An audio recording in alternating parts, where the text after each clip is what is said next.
내창기 여러분 안녕하세요. 에듀머니 이사 재윤경입니다. 오늘의 제목은 대량 소비와 신용 소비의 함정에서 벗어나자입니다. 아이들을 키우는 부모들이라면 이런 이야기를 들어본 적이 있을 겁니다. 엄마, 돈이 없으면 신용카드로 쓰면 되잖아. 네, 우리는 어릴 적부터 심부름으로 자연스러운 경제 교육을 받아왔죠. 두부 한 모, 콩나물 몇백 원어치의 심부름을 하면서 소비라는 것이 화폐와 재화의 교환임을 자연스럽게 배웠습니다. 그렇지만 지금의 아이들은 대량 구매하고 한꺼번에 신용카드를 긁어 소비하는 라이프 스타일 속에서 소비에 대한 왜곡된 환상을 형성하면서 자랍니다. 주말이면 대형마트에 들러 커다란 카트를 밀고 다니면서 가득 채우죠. 마케팅에서는 카드의 모양과 크기가 소비량 증대와 관련이 있는 것으로 분석하고 있습니다. 장바구니를 들고 쇼핑을 해야 한다면 아무래도 무게 때문이라도 신중한 소비를 하게 될 텐데요. 지금은 편리한 카드 문화덕으로 매주 냉장고가 넘쳐나도 새로운 쇼핑으로 또 채워 넣는 일을 반복하고 있습니다. 심지어 나름의 과학적인 진열 방식으로 필수품 소비에 앞서 상대적으로 덜 중요한 소비를 부추기기도 합니다. 필수재는 불필요한 곳에 진열하고 사치재를 좀 더 쉽게 눈에 띄는 곳에 진열하기 때문인데요. 하나하나 카트에 담으면서 가격을 유심히 따져보지도 않습니다. 대형마트는 소비자들의 이런 부주의를 이용해서 부끄러운 장사를 하기도 합니다. 얼마 전 판매대에 고시된 가격과 실제 계산대에서 찍힌 가격이 차이가 나서 물의를 일으킨 일도 벌어졌었습니다.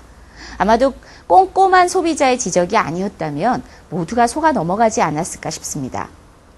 이렇게 카트에 가득 담긴 물건들을 계산할 때는 신용카드 한 장이면 충분하죠. 양손에 쇼핑 비닐 한가득 들어야 할 만큼 얻은 것이 많지만 당장 지불되어진 것은 없습니다. 아이들 눈에는 플라스틱 카드만 소유하면 무엇이든 공짜로 가질 수 있다는 식으로 소비에 대해서 왜곡된 의식을 형성하게 될 위험이 있습니다. 신용카드에 의한 후불 결제 방식은 소비 판단의 준거를 직불 결제 방식과 다르게 형성시킵니다. 지금 당장 지갑에서 현금을 꺼내 지불해야 한다면 구매에서 가치 판단을 조금 더 신중하게 하겠죠. 꼭 필요한가? 혹은 지금 당장 사야 하나? 라는 필요에 대한 가치 판단과 우선순위를 고려한 소비 의사결정 과정을 거치게 됩니다. 그에 비해서 후불 결제는 나중에 필요 없으면 교환하지, 혹은 미리 사둬야 마트에 다시 나오는 수고를 덜지 라는 식으로 판단의 준거를 미래 시점으로 미루게 만듭니다. 제품의 장점과 가치에 근거한 판단이 아니기 때문에 소비를 하고도 후회를 불러일으키기도 합니다. 정작 그 나중이 되어 후회를 하거나 사용하지 않게 되어도 교환하는 수고는 하지 않습니다.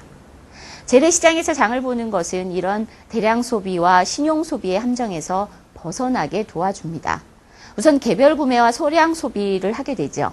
파 한 단, 무 한 개, 과일 5,000원어치 등 개별 구매를 하면서 자연스럽게 필요한 양만큼 소비하게 합니다. 이러한 소비 패턴은 카드 결제를 어렵게 만듭니다. 하나하나 현금과 교환을 하면서 신중한 소비 의사 결정을 내리도록 도와줍니다. 소비 교육을 받은 어느 주부는 교육 후 가족 외식을 하면서 아이 앞에서 의도적으로 현금으로 결제를 해봤다고 합니다. 그때 아이는 우리가 먹은 게 그렇게 비싸? 라는 반응을 보였다고 하는데요.